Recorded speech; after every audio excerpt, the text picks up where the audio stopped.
السلام علیکم سامعین، 10 رجب المرجب کی تاریخ شروع ہو چکی ہے، 30 دسمبر ہے۔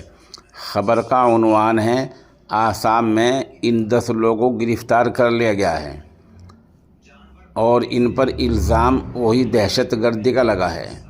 آسام ایس ٹی ایف نے امام محمود قافلے کے 11 افراد کو گرفتار کیا گیا ہے۔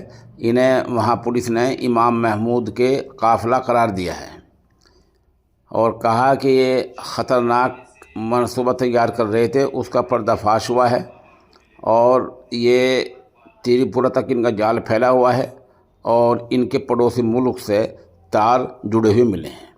پولیس کو ان کے پاس سے بھاری تعداد میں قابل اعتراض دستاویزات برآمد ہوئے ہیں، جو اس بات کی گواہی دے رہے ہیں کہ یہ لوگ ملک کی اندرونی سلامتی کے لیے خطرہ تھے۔